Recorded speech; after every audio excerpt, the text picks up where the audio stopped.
Greetings, friends. It's Joe, and welcome to Daniel's Dream, where we enhance our own spiritual foundation while increasing the amount of love, respect, and compassion for all creation.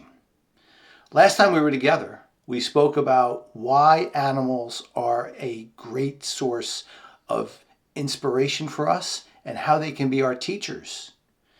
Today, I'd like to start by asking you a question. If one of your favorite teachers needed you for some reason, wouldn't you jump to help them out after all they've done for you?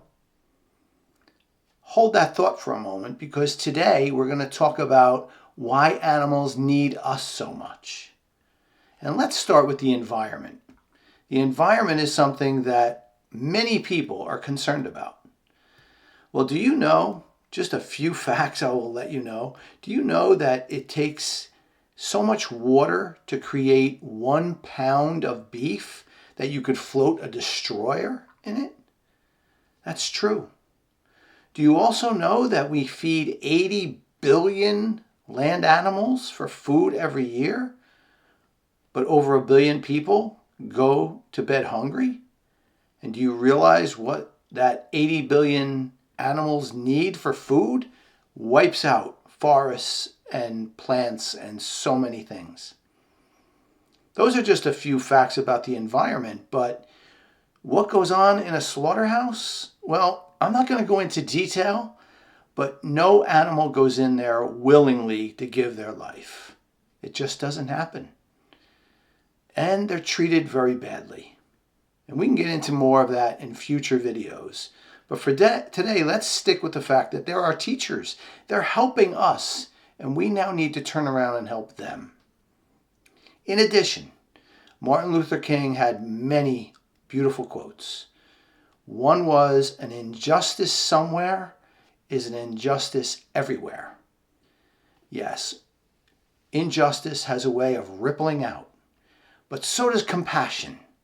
And compassion is what we are all about in Daniel's Dream, especially because compassion is going to help us take that next step to empathy and really help us in our own spiritual life. And then, as it's intended to do, will ripple out to the animals that need more respect and compassion. What does it come down to? It comes down to two things.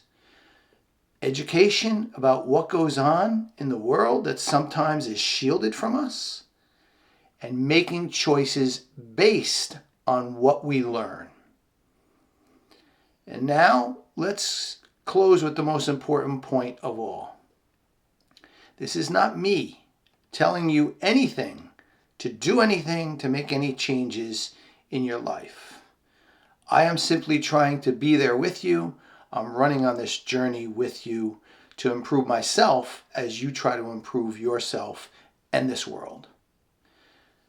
Therefore, I think and I know that this all leads to one very important point, which is, we've mentioned it already, you learn, you make choices, and then you find the answers in your own mind, heart, and soul. And trust me, I took this journey. I'm still on it, but I'm maybe a little bit advanced in some areas. And that works so well that I'm trying to share it with you so that our lives can become more peaceful, more purpose-filled, and animals will live with more peace. I thank you, as always, for your attention, for listening, for joining me. I wish you a very blessed day, and I look forward to seeing you on the next video. Until then, take good care.